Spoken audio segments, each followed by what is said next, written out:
Welcome back. We start off part 2 of our 8-night cruise on Jewel of the Seas on day 5, Pompeii. Choral Theater waiting for our tour group to be called. Day 5, going to Pompeii today. Well, this is our tour bus and our tour group. And over there is the city of Pompeii, but first we got to stop by some ceramic shops or something. What happened to Pompeii? Why it's so famous? The volcano erupted and everyone died and they're all now statues. Oh, give me 10, not 5. 10. Because the city was not destroyed but just buried. No lava but ash. Layers and layers of volcanic ash that covered the whole city and destroyed the entire. We are gonna see the whole city with these streets, the shops, the houses, all of that. They redesigned quadriportico, so a squared courtyard. This was originally covered by roof on the 4 sides and open in the center.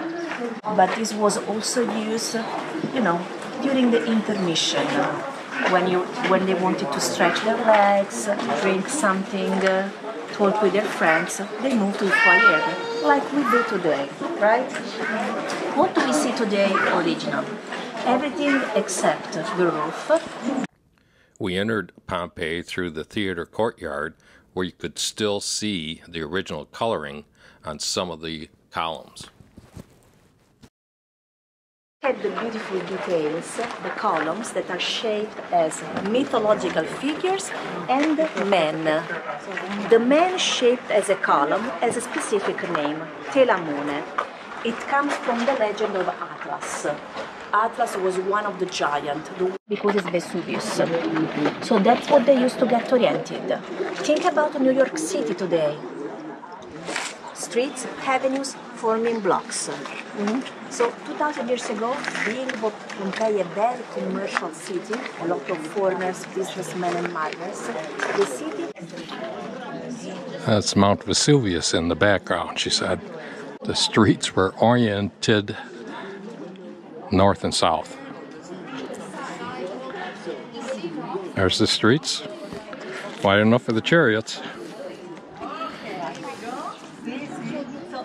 The stones that they're using there was to keep them from getting sewage on their feet. As there were no sewers, they ran down the streets. These were the shops, and there's a marble table that they would display the wares on when people were walking up and down the avenue.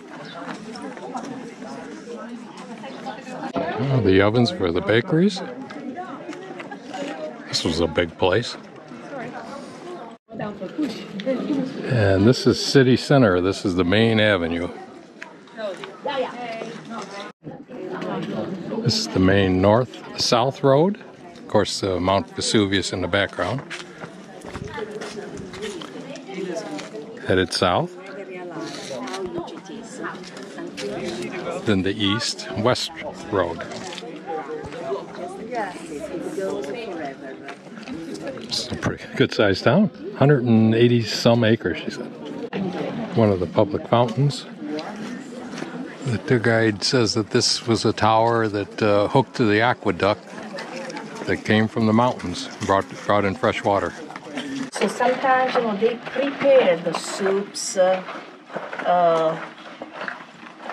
different kind of cereals, legumes, and stored here, so people could come and grab something quickly, like a fast food. They're milling So equipment. the city was very alive. Okay. We can go. Okay, we can go. The entryway had a little fountain, waiting area, bedrooms for guests. Come on through to the garden. This house is where we observed the cast of the bodies of the victims found nearby. Probably a saloon or a dining room. The name of the dining room is triclinium, and triclinium means couch.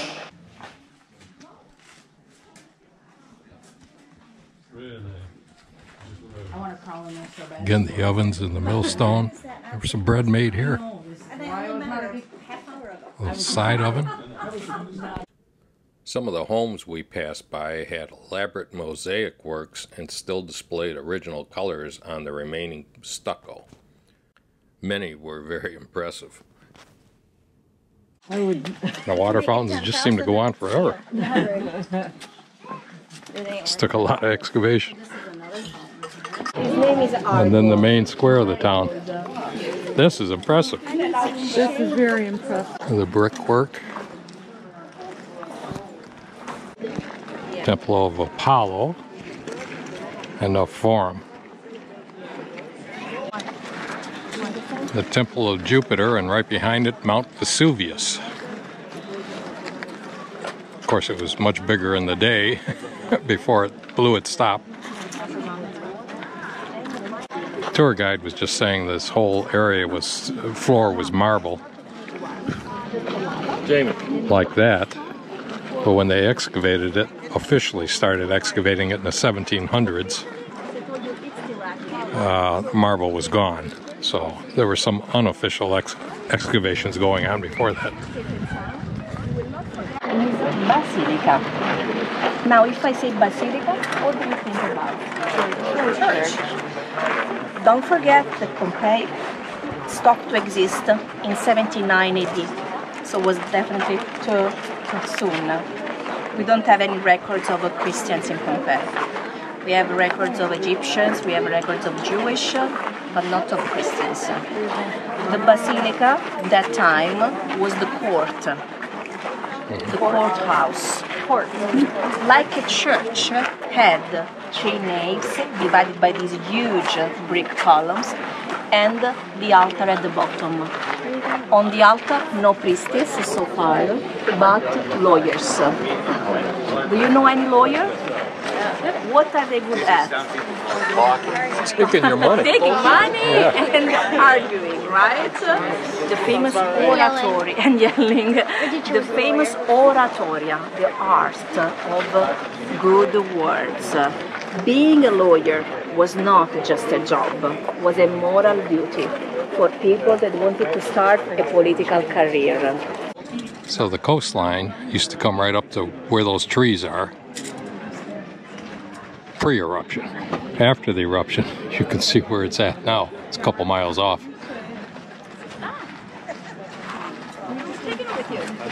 But this was the basilica. Cool. This was the Temple of Venus. This was the entrance, one of the entrances to the city. Or remains of it. Well, that was our fascinating tour of Pompeii, thanks to our tour guide Emanuela. But we hopped in the buses and made it back to the ship to get ready for day 6 in Ajaccio, Corsica. JCO, Corsica today. Right now I'm standing in the Safari Lounge. It's kind of empty, I'm surprised. Everybody must be getting a late breakfast. Plans for today are to get off the ship and walk around Ajaccio. Maybe see Napoleon Bonaparte's birthplace and the church, and see if I can find some Wi-Fi and a local beverage. We'll be back here tonight for the top tier event back in the Safari Lounge. That's at 5 o'clock. We'll leave Corsica at 7. And a couple more days left on the cruise, so it's starting to wrap up. It's going to be fun.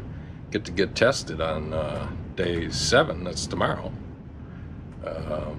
They're providing testing for the back-to-back cruisers before we do the transatlantic, so one more hurdle to get over. Hopefully that'll go smoothly.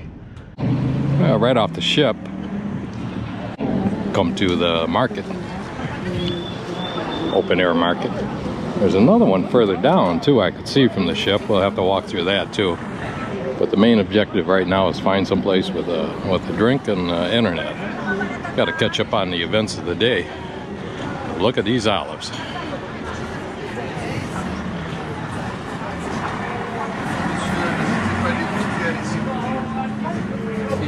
Beautiful.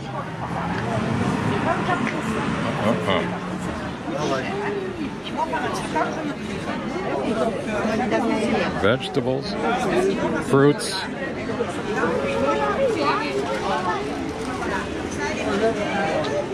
pastries. Oh. This would be tough to take. Well, get a picture of Napoleon and his brothers dressed up like Romans and conquering victors, I guess. That's Napoleon up on a horse and his 4 brothers.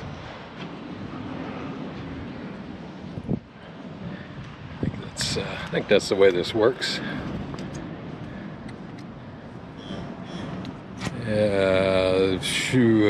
So we got Joseph, Lovis, Jerome.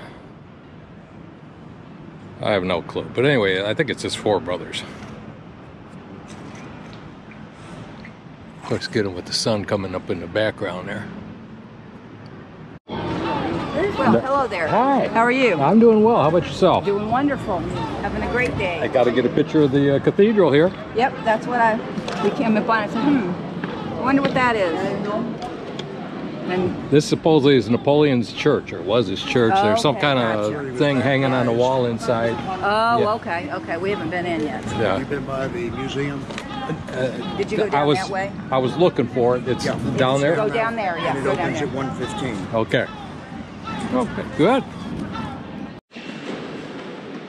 The inside of the church. In need of a little bit of repair, but gorgeous. I think down here somewhere is Napoleon's home, if I remember right. Right next to the gelateria.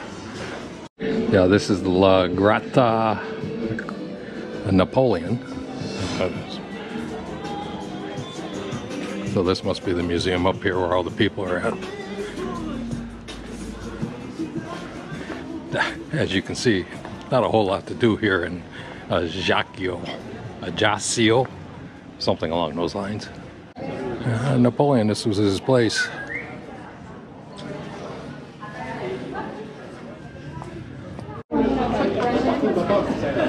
There's the Napoleon gift shop.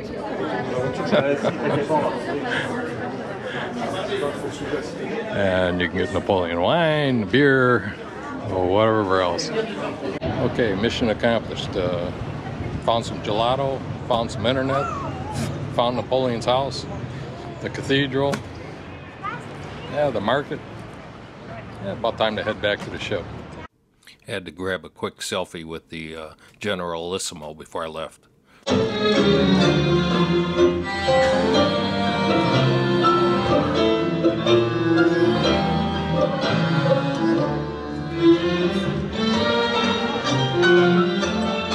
But we're soon gonna set sail, and next port is Villa France. Anyone been to Villa France before? Yeah? How was that? If you find a pier, let me know. Well, bright and early on day 7, we pull into Villa France, France. Morning of day 7 starts with our COVID test. Have to take it 2 days before we go on the transatlantic cruise. Could make or break your morning. Well, no one from the ship called me within 15 minutes of taking the test, so they allowed me off the ship, so I guess I passed. It's another tender port. Just got off this guy. I don't think there's going to be a whole lot here, so the plan is to stroll around, find a little cafe, of course Wi-Fi, see what's going on in the world, check in at home, and have a little croissant or some coffee or something. So we'll see. Looks like a cute little place.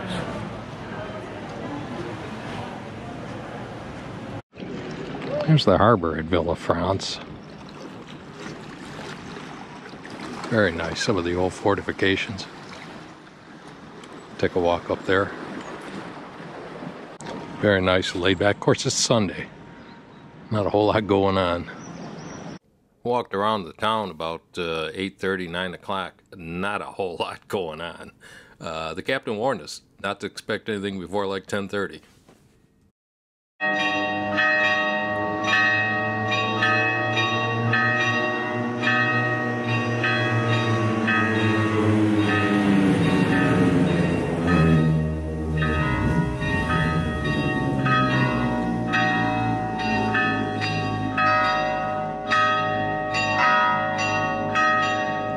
I guess it's time to get up. It's 9:30 on a Sunday morning, boy, and that thing went on for 3.5. It's still going on. Almost 4 minutes. What a cute town.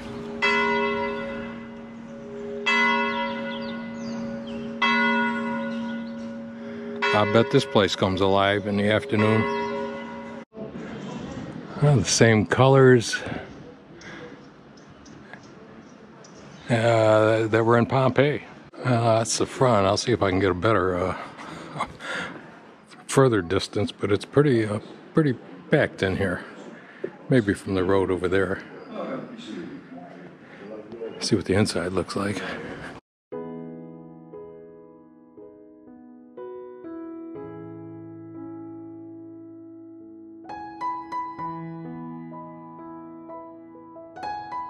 Oh, the smell here is incredible. It must be baking the goods in the back. Yeah, people are starting to pop out. I bet in another 15-20 minutes this place is going to be buzzing. Okay, I think it's time to start heading back to the ship. What a cute town. Morning of day 8 finds us over in Toulon, France. Last day of the cruise. Hate to see it go by. Okay, this is the place we were at before. We got off the ship and walked around over to that ferry. That's the public ferry. I forgot what it was. Couple euros. You take that, and it takes you around all the naval ships. It takes you over to Toulon, France. And we went to the Naval Museum there, walked around, looked at the Ferris wheel, large Ferris wheel over there, about where that yellow ferry is. It's a little bit of a hike over there, but it was a lot cheaper than taking the ship's ferry. They think they were 25 euros. I think I'm going to skip this one. I'm going to make this one my sea day. It's been an exhausting trip. In Newport every day on tours. It's been a good trip, good 8 days. We're in Barcelona tomorrow. There's the fantail dining I was talking about earlier. You sit out and have your lunch or breakfast or dinner, I guess, if you want, out on the fantail. Look out at the water and it's all open. I love that feature of these ships. Okay, well, we'll be in Barcelona tomorrow. We'll wrap up the cruise. Okay, this is Denise, my dining partner on this trip. Denise, how you liking the cruise? I love the cruise. I'm tired though. It's been something every day. I took Newport every day. I took today off. Today was my sea day when we were in Toulon. But you went on another tour. Yeah, a very early one. And every one of them's had a lot of walking. Uphill, both ways. Okay. All right. Yeah. Say a nice word to the audience. Hi, my name is Yogesh, and it's my pleasure to serve Mr. Larry and Dennis, and I'm from India. I'm back with Mr. Larry. Well, that was the last night of this cruise. Next morning, we find ourselves in Barcelona. Well, the ending of our Mediterranean cruise, Greece, Italy, and France, and the beginning of our transatlantic cruise. Pulled into Barcelona this morning. Looking forward to seeing Mike and Janet and having a nice peaceful crossing. Should be a good cruise. Had a great time on the last cruise. Met a lot of nice people and had fun. A lot of stops. That was. I'm looking forward to the sea days. It was a busy cruise, and it was well worth it. Saw Olympia, saw Pompeii. Experiences you'll remember for a lifetime. Great cruise. Stick around for the upcoming transatlantic cruise. See you later.